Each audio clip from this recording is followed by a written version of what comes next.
Colidus. But before I proceed, sa dinami-dami natin ngayon, roughly we are around what? 200 or 300. May I just ask, sino rito yung merong kamag-anak, kakilala? Basta kakilala. When I say kakilala, kamag-anak, kaibigan, kasama sa church, kasama sa work, okay?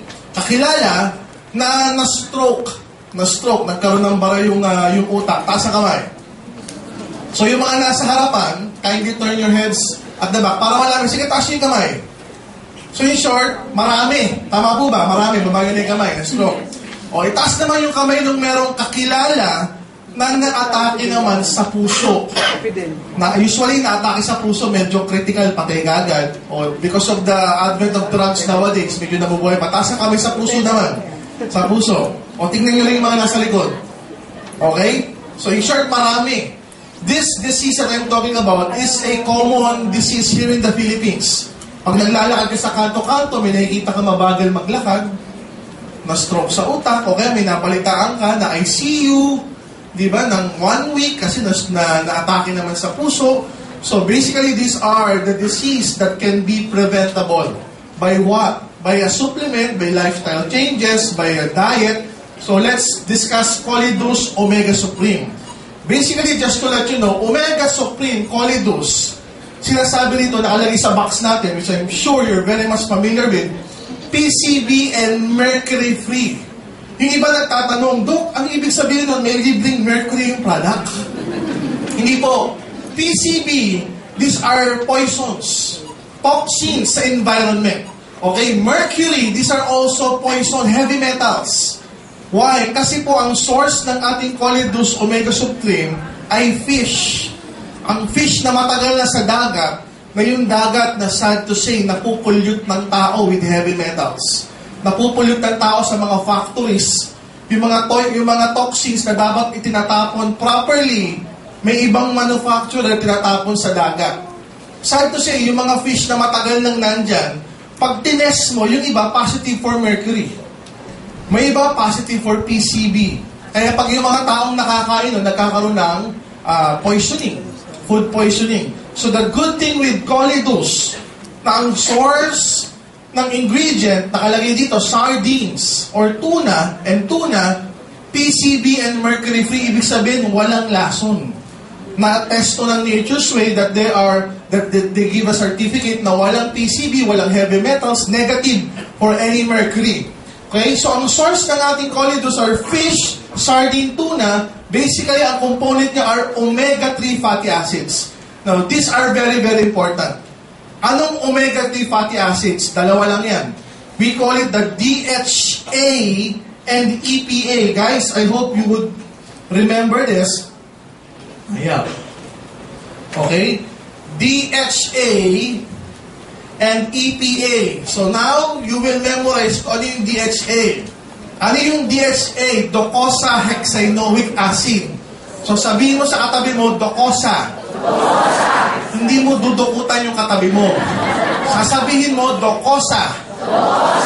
Hexaenoic acid. Sabi, naku, acid, baka matunaw. Hindi po. When you talk about fatty acids, okay, yung mga saturated chains, these are composed of miniature acids na important for our body. Mamaya malalaman niya kung gaano ka-importante. Guys, ang DHA, 15 to 30%. Listen, 15 to 30% ng tissues ng ating brain are composed of DHA. So, ganyan ka-importante yan. And our body doesn't create or doesn't manufacture DHA. So, kinakailangan manggaling talaga sa labas, ipapasok sa loob ng katawan through supplements or through food. Okay? Na ang number one source nito, from external source, galing sa food, ay ang pinakamaganda, yung animal base, which are the fish oil. Kaya kung mahilig ka magkakain ng isda, very good. Kung mahilig ka magkakain ng mga high-end na isda, mga tuna, mga salmon, yung mga nasa Jensen, General Santos City, mahilig magkakain ng ganung isda, maganda yon, mataas ang DHA na sa katawan. Pero what about those people na ayaw ng isda? Yak, malansa. Di ba? May mga sinasabing iba na ang vegetable source okay din, yung mga plant-based, okay din po yun. Kaya lang at times, pag kinain mo yung plant-based na omega-3 fatty acid, pag kinain mo yun, hindi nagko-convert sa loob ng katawan. Kaya minsan naalokan ka, may food supplement, mataas sa DHA. Anong source niyan? Plants. Parang bigas, parang grains, usually, mataas ang omega-3 fatty acid, pero pag kinain mo yun sa loob ng katawan, kinakailangan mag-convert pa yun. So pag nag-convert, according to studies, sa tao, hindi siya nagko-convert most of the time. The maximum conversion is 7%. Unlike yung fish oil, DHA na siya mismo. Na iinumin mo, pagpasok sa katawan, DHA pa rin. So the best source for omega-3 fatty acid, yung animal source na nanggagaling sa isda. So pwede rin sa mga kapatid nating Muslim dahil hindi naman to beef or hindi naman to pork. Okay, galing to sa isda. Fish oil. So docosahexaenoic acid, yung EPA, this is also very important, eicosapentaenoic acid. Okay, so tandaan nyo lang yan. DHA, docosahexaenoic acid. EPA, eicosapentaenoic acid. DHA and EPA, 15 to 30% of our brain tissues are DHA. So ganun ka-importante yan. So ang naman natin, ng product natin, 1,000 milligrams, 700 milligrams of which are omega-3 fatty acids. So, nahahati ang 700 na yan. Yung 500 DHA, yung 200 EPA. Tapos meron pang 10 units of vitamin E. So, are we clear? Yes! So, paano ba napapakinabangan ang DHA tsaka EPA sa ating katawan? I will discuss this in different stages. Pag baby ka kasi, iba yung pakinabang mo sa DHA, EPA. Pag medyo bata ka, iba yung pakinabang mo. Pag buntis ka, iba yung pakinabang mo. Pag may edad ka na, iba rin yung pakinabang mo. So let's discuss it by stages. Number 1, pregnancy. Sa mga babae, pag nabubuntis, sige, tuloy mo na iho. Para saan ang DHA, EPA pag buntis? So guys, imagine, we're talking of our product called Colidus. So pwede to sa mga buntis. Baka kalahin mo na pang cholesterol lang yan. Hindi po. Pwede po siya sa buntis. Kaya nga pinakita ko yung picture ng buntis. Bakit? It's good for the baby's eye and baby's brain health. So kahit nasa loob pa lang ng tiyan yung baby, na-utilize na yung DHA tsaka EPA. Guys, this is the sad news. Okay, listen to this. Sa mga babae na mabubuntis, at bubuntisin pa. At magpapabuntis pa. Since as a human being, guys, girls, meron kang natural na DHA sa loob ng katawan. Pag nag-create ng baby sa loob, yung DHA ng nanay napupunta sa baby. So medyo sad to say, kawawa yung nanay. Paano yan kung yung nanay mababa na DHA sa katawan? Ano pa yung makukuha ng DHA na pambata? That's why it's very wise na mag-supplement ng DHA. And our product, Colidus, is very rich in DHA. Again, for the baby's eye and brain. Okay? Learning ability. Alam niyo ba, kahit sa loob pa lang ng katawan, yung baby, natututo na yan. Nasasanay na, lalo na yung mga nanganak na. Di ba yung mga baby sa loob ng tiyan? At times, may oras kung sumipa. May oras kung tumigas. May oras, alas 6 na, mamaya gagalaw na yan, gumagalaw na. Meron na nagkakaroon ng rhythm sa loob ng katawan yan. May mga factors na ginagawa na sa loob ng katawan na natsitsyempohan niya tuwing gantong oras na nasasaling na siya sa loob pa lang ng katawan. Why? Kasi sa loob pa lang ng tiyan, natututo na yung baby. And that's because of DHA. So very, very important yan. Next. For the mother's brain and eye health as well. So hindi lang brain, pati sa mata, maganda ang DHA. So kung mababa ang DHA ng nanay, yan yung nakukuha ng bata. Okay? Next. Sige, pakita mo na lahat. Ayan. So, it decreases the risk for postpartum depression. Guys, ano yung postpartum depression? So, yung mga lalaki na may asawang babae, yung mga lalaki, taas ang kamay, may asawa na nanganak na. Di ba minsan yung asawa, pag nanganak yung asawa, at times yung asawa parang lulungkot-lungkot? Mga lalaki, na-experience ba yun? Yung tipong yung mga babae ganito, Isang oras mo na hawak-hawak yung baby Ako hindi ko pa hinahawakan. Diba? Parang, siyempre, anak ko to, hawakan ko. Sino mag-hawak dito? Dalawa lang tayo dito. At times, medyo hindi logical mag-isip si babae. Pag nanganganak, ang tawag nila doon, postpartum depression. Lulungkot-lungkot na parang hindi mo matansya. Parang, alas 8 na, ba't ngayon ka lang dumating? Alas 8 ka naman talaga dumarating.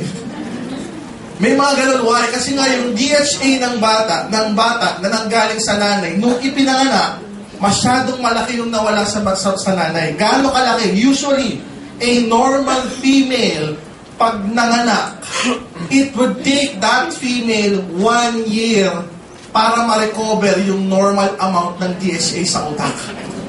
So mga tatay, in short, for pag nanganak si Mrs., may 1 year na pwede siyang mag-gain lulungkot-lungkot. But hindi mo na, porket nanganak at nabuntis mo na ako, hindi mo na ako dinidate. May mga ganun. O yung mga asawa, naririnig niyo ba yun? So maunawaan mo na. Maunawaan mo na normal pala. I know that you've heard of the news before. Si Brooke Shields, yung Hollywood celebrity.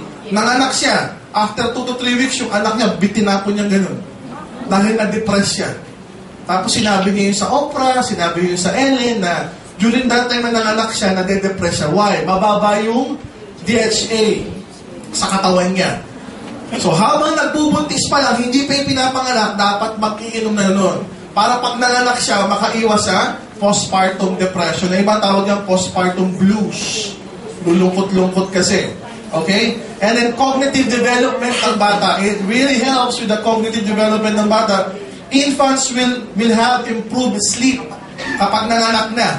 Dahil sa mataas yung DHA nung nasa loob pa lang ng siyam. And it increases the infant's immunity pag nanganak na. Next. Okay. So ang recommendation para sa buntis, 2 Colidus everyday. Okay? Guys, ako po, nung nilaunch natin yung Colidus, 2 na po yung anak ko. Nung nilaunch natin yung Colidus, nagkaroon pa uli ako ng 2 anak. So, ang anak ko, 4 na. So, nakakatawa, yung huli kong 2 anak, napakatatalino. Lalo na yung pinakabulso ko ngayon, 1-year-old pa lang lalaki. At 1-year-old, marami nang nagagawa na hindi nagagawa nung una tsaka pangalawa kong anak when they were 1-year-old. So, ang laki ng improvement. So, yung mga nanay dyan na mabubuntis pa, o may kilala kayo, alokan nyo na, sabihin nyo, buntis ka, pampatalino ng anak mo to. Colidus reduces bad cholesterol Diba? Sabihin mo kasi may DHA yan. Ano ba yung DHA? Docosa. Hexanoic acid. O, sipin nyo, alam nyo na. Para ka ng doktor ngayon. Okay, marami pa ako kayo tuturo. So, 2 Colidus pagbuntis, and I guarantee you, pag nanganak yun, maganda yung ma-achieve ng bata, madaling makaintindi, cognitive functioning, maganda. Next. So, pag nanganak na, during lactation, nanganak ka na. Okay, during lactation, it increases, ayan. It increases, still increases the DHA, EPA from the mother's breast milk. So, pag nagpapadede yung nanay, mataas pa rin yung DHA doon sa breast milk na tinatransmit mo sa anak mo. So, continuous pa rin yung pag-nourish ng DHA tsaka EPA sa loob ng katawan. Why? For better visual acuity even at 4 months old. Kasi at 4 months old, nakakaaninag na po ang baby. Pero pag mababa ang DHA tsaka EPA yan, kahit 6 months na, hindi ka pa ma-recognize. Pero at 4 months old, kapag healthy yung DHA at EPA, they can easily recognize objects, recognize faces. Next. Ayan, kapag lumalaki na yung bata at infancy, okay, better muscular coordination, mas maganda yung paggalaw ng bata, ability to recognize objects, back pa rin ko. Ayan, by touch, progressive mental and motor development. Yan ang importante sa infancy. Yung mga muscle coordination, eye coordination, mas normal to advance kapag mataas ang DHA EPA ng bata, which is nanggagaling sa mga nanay. So mga nanay, importante mag-Colidus when you're pregnant and even after giving birth, still continue to take para yung nasa breast milk na DHA EPA maipasa sa mga bata. Let's proceed. Childhood. Okay, kung meron ka anak na 2, 3, 4, 5, 6, 7 years old, Ano nagagawa ng DHA sa bata? 4 years old and up. Okay?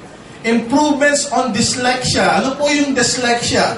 It's a brain disorder na kahit turuan mo ng ABC magbasa at magsulat yung tao, hindi siya makapagbasa. Tinuro mo na A, B, B, C, C. Pag tinuro mo yung A, Hindi na alam. hindi na alam. Si Tom Cruise. Tom Cruise may dyslexia. Pag binigyan mo ng script yun, hindi niya mababasa. May nagdidictate sa kanya kung ano yung script. Tom Cruise na yan. Kung ano yung sasabihin. May mga ganong brain disorder. Kahit turuan mo ng turuan ng ABCD, mauulit niya. Pero pag pinabasa mo uli yung mga words, hindi niya ma-recognize. Hindi maalala ng brain. May mga ganong sakit. So nakakatulong yun sa mga ganong sakit. ADHD, Attention Deficit Hyperactivity Disorder. Sa Tagalog, Attention Deficit, kulang sa pansin. Hyperactivity, masyadong magalaw, papansin. Nakakita na kayo ng ganung bata? Yes. Di ba pag nagsalita, times 3, times 4 kagad? Di ba? Ate pasalubong, ate pasalubong, ate pasalubong, ate pasalubong. Hindi ba kontento ng ate pasalubong ko? Uulit-ulitin niya. Yung tipo ng bata, pag sinabi mo, Iho, dito ka lang ha, huwag ka magulo. Pag nilagay mong ganun, after mga 2 seconds, ang ulit na. Hindi mapakali. For so many decades, ang tawag ng tawag, alam mo, ang kulit. Akala nila kulit lang, pero ngayon may pangalan na. Attention Deficit Hyperactivity Disorder. They found out yung mga batang ganyan, mababa sa DHA. So nakaka-improve. Usually nga, pagka may anak ang ganyan, kapag ipinasok mo sa school, hindi natututo. So medyo ang classification sa pagtuturo na ngayon, medyo SPED na, kailangan special education na. So may one-on-one ang pagtuturo sa kanya para mas matuto. Anxious, masyadong mahiyain, cognitive problem, ayaw mag-aral, ayaw matuto, restless, impulsive disorder, minsan parang pagod na pagod, wala namang ginagawa, tapos masyado siyang magalaw, magaslang. So pag meron abnormal behavior, problems yung bata, nakakatulong ang DHA. So pwede rin painumin ng bata ng DHA. Next. Kaya, pag medyo adulthood na, di ba? Kaya nga merong mga nagpapakamatay na de-depress. Let's show them. Saan maganda ang Colidus yan? Improvements on depression. Mood disorder. Minsan masaya, nasasakyan mo, pero after 3 days, iiyak-iyak, lulungkot-lungkot for whatever reason. May mga ganun. Kaya lalo din mga magbo-boyfriend, girlfriend lang dyan. Kagabi lang, kadate mo, bukas, away na kayo. Ano ba't kayo kagabi lang? Ang saya natin na. Anong nakain mo ngayon? May mga ganun talaga. Okay? Anxiety, isip ng isip, madaling mapagod, nako-confuse. Why? Probably mababa ang DHA sa katawan. So mga lalaki, pag lulungkot-lungkot si girlfriend, bigyan mo ng Colidus. Pag inaaway ka, sabihin mo, Ma, huwag na tayo mag-away. Nga. Batuhan mo ng Colidus. Hindi ako nagbibiro, nakakatawa lang tignan, pero it really helps. Ikaw mismo, pag ikaw mismo lulungkot-lungkot ka, parang, ba't ganito, nalulungkot ako, dati naman hindi ako ganito. Maybe, mababa na yung DHA sa utak natin o sa blood flow natin, so kailangan mag-supplement. Adulthood yan. Next. Eto na, pag matanda na. When we age, pagka nagkakaedad, mas maganda na yung at mas marami yung functions ng DHA, EPA o ng Colidus sa ating katawan. Like what? Let's show them. It enhances weight loss. Nakakatulong palang pampapayat ng DHA. Particularly, it can decrease yung belly fat, yung nasa tiyan. Kasi mas malaki yung belly fat, mga kalalakihan, mga kababaihan, mas malaki yung tiyan, mas mataas yung chance na atakihin. Okay? Kaya pag nakikita ka nung maliit yung dibdib, tapos malaki yung tiyan, di ba yung mga ganon? Parang ba't kakaiba? Hindi proportion. Akala mo lalaking buntis, mataas yung chance na maatake yung ganon. Pero wag mo na sabihin na porket payat ka, hindi ka atakihin, pwede ka rin maatake. Okay? What else? Aids in joint functions. So maganda rin pala ito sa mga rayuma, arthritis, yung pagluko mo na kung sakit. Okay, nakakatulong din ang DHA at EPA dyan. What else? Ayan, it can decrease the risk of stroke by up to 31%.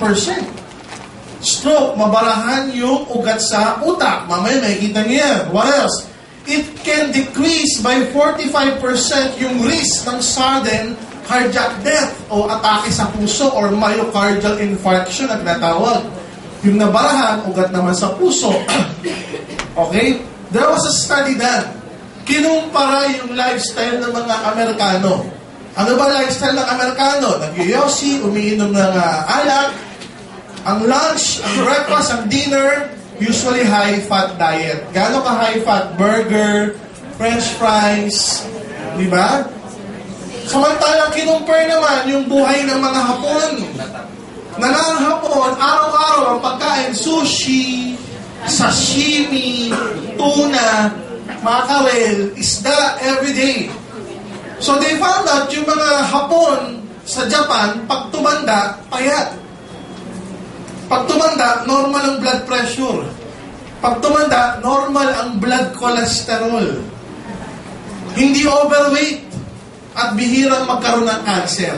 Samantalang ang mga Amerikano, pag tumanda, obese, overweight, mataas ang cholesterol, may mataas ang chance na ataking sa puso, mataas ang chance na ataking sa utak, mataas ang chance magkaroon ng cancer. So by diet alone, dahil mahilig sila sa isda, pag tumanda, yun na nga, lean, payat. Kasi nga nakaka-decrease ng belly fat. Okay? What else? Ayan, pagkain. Triple, quadruple burgers. Ang daming cheese. Di ba? Alam niyo ba sa US, may tinatawag, di ba dito sa Pilipinas, may small, medium, large. Sa US, may tinatawag na super size. Hindi large, super size. Hindi upsize, super size. May mga ganun sa US, super size fries, super size burger. So nakakatakot yung mga mataas masyado sa cholesterol. Okay? What else? Smoking. Ang smoking, guys, ayaw. Ang smoking, nakakatigas ng linings, ng endothelial linings. If this is the blood vessel, merong inert, okay, may inert capability in blood vessels na mag-expand, na lumobo pag kinakailangan. Pero ang smoking, ang ginagawa niya, guys, pinapatigas niya yung linings ng mga arteries, ng mga veins. So what will happen? We'll show you next. So try to quit smoking. Let's discuss stroke. Ano ba yung manifestasyon or manifestations of stroke? Gumawa ng acronym para at least makatulong ka pag nakakita ka ng taong gano'n. They call it FAST. Number 1, face. Nagkakaroon ng facial deformity. Hindi pumapantay yung mukha. Nakakita na kayo ng gano'n. Pag nagsalita, yung kabilang bahagi ng gumagalaw. Yung kabilang bahagi ng mukha, naiiwan. Okay? Arms, hindi maigalaw. Parang ba't gano'n? Hindi ko nagagalaw yung kamay ko. Nahihirapan. Okay? Nawawala ng pakiramdam, sensory, nawawala ng panggalaw, motor. Sensory, motor, nagkakaroon ng problema. Speech, slurred, nabubulol. Ay, gano'n. Taling na ako sa ospital. Kailangan tumawag ka na. Huwag mo na antayin lumalapat. Tumawag ka na ng doktor, tumawag ka na ng barangay, daling nyo na sa ospital para matulungan. Why? Kasi nagbabara na yung sa utak. Stroke sa utak yan. Nagbabara na yung sa utak. Ano ba itsura nun? Let's proceed. If this is the brain, guys, ang utak natin, as I mentioned earlier, 15 to 30% ng tissues niya, ano laman? DHA. Anong DHA?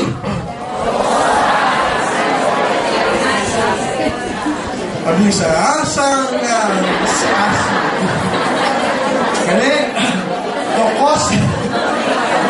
Docosa hexanoic acid. Isa lang dodokot. Okay. Guys, listen up. Our parts of our brain are different. There are different parts of the brain. Depende kung ano yung mababarahan o magkakaroon ng dugo, depende yan kung ano yung magiging resulta. Kunwari, eto, Broca's area, motor speech, dito ka nabarahan. Hindi kayo makapagsalita o bulol ka. Kakaibang klase yung pagkabulol mo. Kunwari, nabarahan naman dito, frontal, association area. Pag nabarahan yan, hindi ka makarecognize ng kakilala mo. Mga misis, pag naatake si mister, kamusta ka na? Sabi ni mister, dito ka. Sabi mo lang ko, sa frontal area ka nabarahan. Hindi mo ako makilala. Tapos may lumapit na ibang babae, asawa ko. Yung ibang asawa na alala. Okay, pagka naman dito yung nabara, language comprehension naman yung magkakaroon ng problema, di ba? Iba-iba, visual area, pwedeng bulag yung isang mata niya, iba-iba, depende kung saan mababarahan. Guys, our brain is a very complex matter.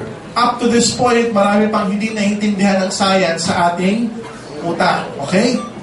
Next. By the way, sige, balik mo muna ron. Ang brain natin, may mga balot yan. Okay, maraming balot yan, yung covering or linings, but we usually call it meninges. Meninges. Many, parang marami. Meninges. Kaya pag nagka-infeksyon, yung lining sa utak, meningitis. So for now, meninges lang muna. Okay, ngayon tuturo ko kayo, anong klaseng bara sa utak pwede mangyari? Next. Ayan, iba-ibang klase. May tinatawag na epidural hematoma. Sabihin mo, epidural.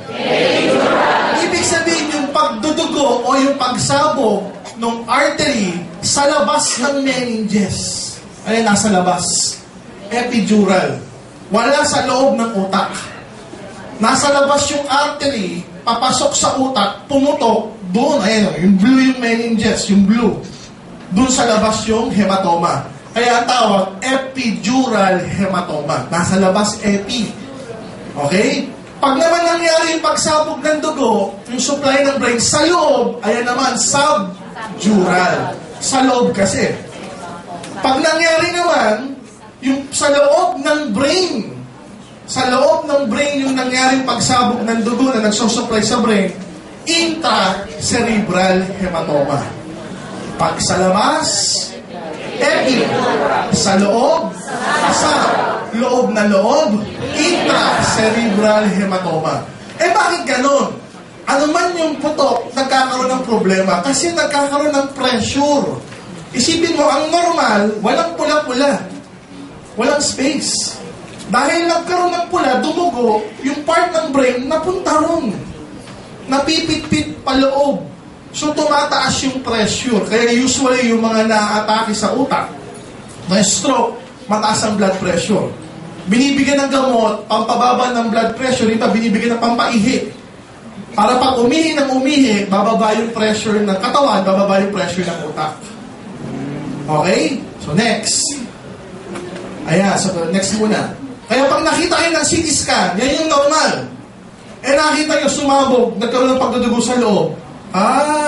Ano yan? Intracerebral hematoma yan.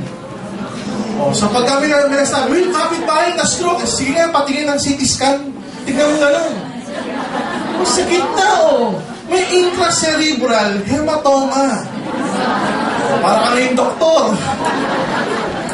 Okay, yan ang itsura ng CT scan. Okay, ang normal, ganyan. Wala kang lesion wala kang puti na makikita. Yung pagdudugo, usually puti yan. Ayan, ganyan.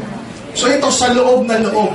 Hindi epidural sa labas, hindi subdural sa loob, hindi, sa loob na loob siya. Intracerebral. So, i-back mo lang muna.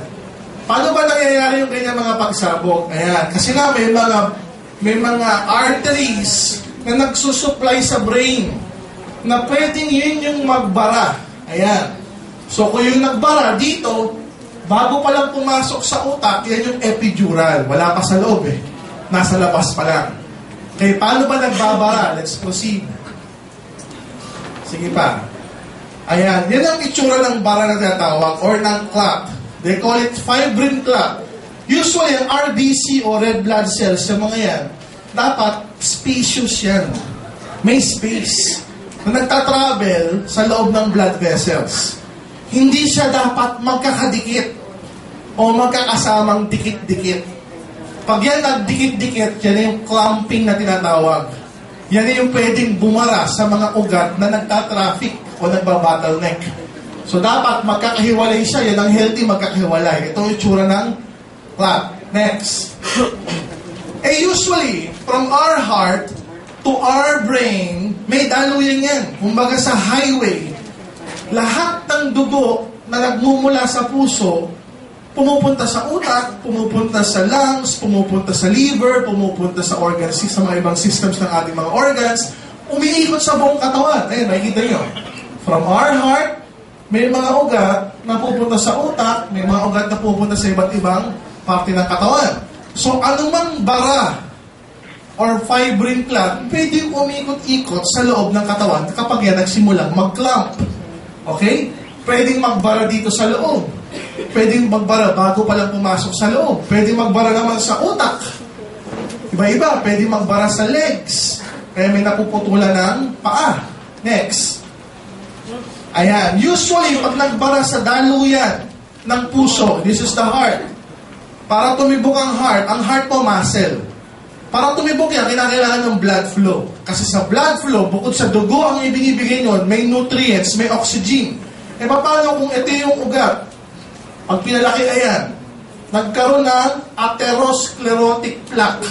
Meaning, yung mga cholesterol na kinakain natin, nag-accumulate, tumigas, nag-traffic. Tapos doon bumara yung thrombus o yung clot. So pag nagbara yan, yung dugo, hindi na makakadali doon. So hindi titibok yung puso. Or tumibok man, abnormal yung tibok. O titibok yung ibang ventricles, yung ibang atrium, pero yung particular na muscle area na yan, hindi titibok. So doon nagkakaroon ng problema. Kung sa puso, kanina nakita natin kung sa utak, ito naman kung sa puso. Next. Ayan. Cholesterol plaque. Ibig sabihin pala, yung mga kinakain-kain ko mula nung ikay bata hanggang ngayon na nagkaedad ka na mataas sa cholesterol, most of it hindi natin nilalabas. Mahigit sa kalahati nun, natitira sa loob ng katawan. Akala mo yung taba na kinakain mo, ayan, buti sana kung nandyan lang. Nasa loob ng katawan, nasa linings, ayan, cholesterol plaque. Nasa loob ng ating daluyan ng dugo. Kung ito yung daluyan ng dugo, ayan yung mga cholesterol, nandyan sa loob. Nag-derby ka matay, pwede magbara. So that's very, very dangerous. Okay? So dapat ang daluyan ng dugo, yung malaking yan. Butas yan. Pero yung butas, eto na lang. Next. Ito yung iba't ibang uri ng pagbabara. In short, iba't ibang uri ng traffic. Kung yan yung puso natin, ito, nakalagay, 99% blockage.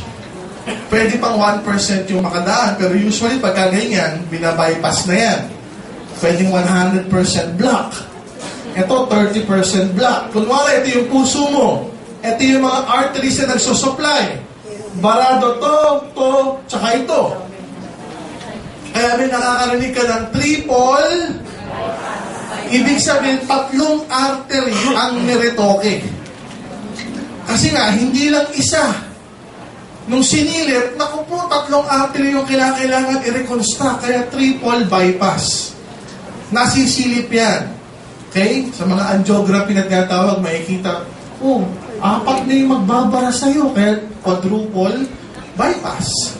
Kasi nga, dahil sa maliliit na daluyan na yan, yan yung pwedeng magbara. Iba-iba itsura. Pwedeng ganyan, pwedeng ganoon. Okay? Basta laging nagsisikip. Bakit nagsisikip? Dahil sa diet. Mataas na pagkain ng mga cholesterol, tapos hindi naman nagdi-DHA.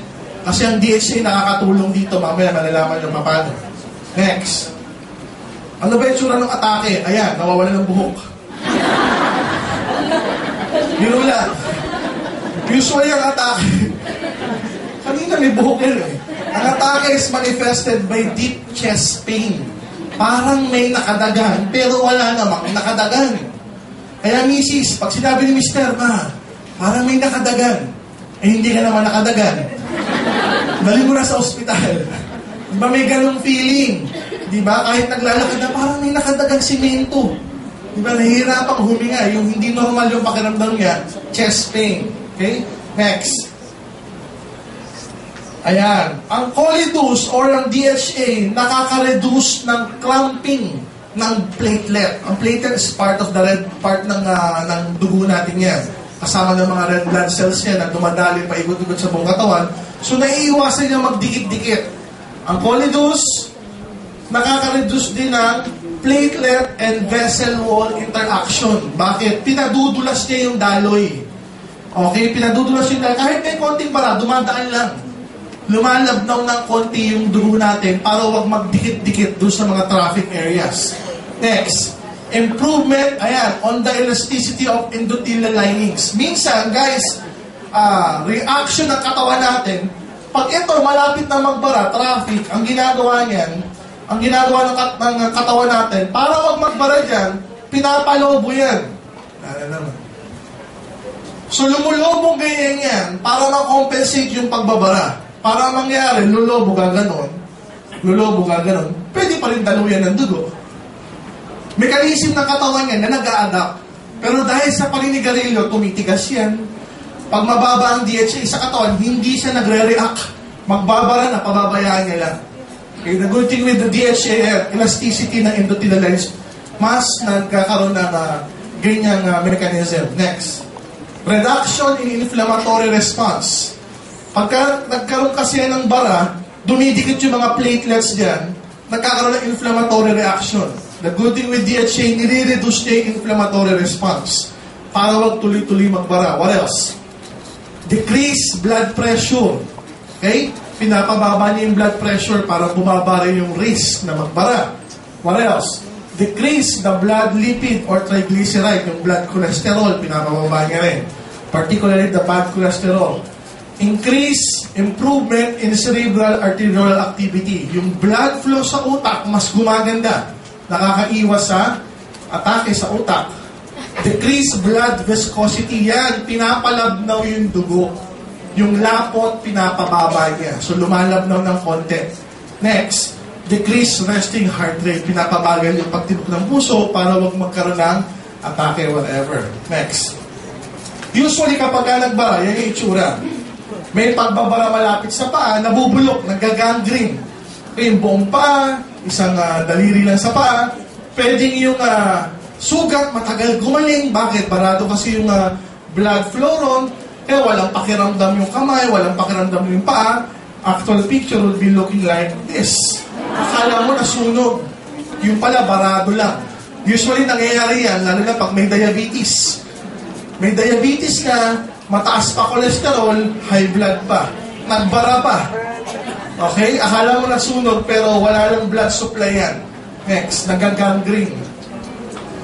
Ayan, ang recommendation ng American Heart Association is kumain ka ng isang buong tuna or salmon kasing size ng 2 kamay mo. Sure, ito yung kamay mo. O, 2 ganyan. Ganyan kalaking isda na salmon or tuna every day. Ang lansa mo na nun. Or, you can take, 900 milligrams of DHA EPA per day, or you can take 2 Colidus every day. Maganda sa joints, maganda sa brain, maganda sa mata, maganda sa heart, maganda sa blood flow, maganda sa depression, sa disorder, sa mood disorder, nakakaiwas sa mga sakit. Next. Hey guys, are you learning? Yes! So pag si Mrs. lulungkot-lungkot, bigyan niyo ng Colidus. Okay, pag may mga may high blood, bigyan ng Colidus. Yung mahilig magkakain ng maaalat, bigyan ng Colidus. Yung mga bata na makukulit, bigyan ng Colidus. Mga gustong pumayat, yung try Colidus. So maraming pwedeng pag-alokan.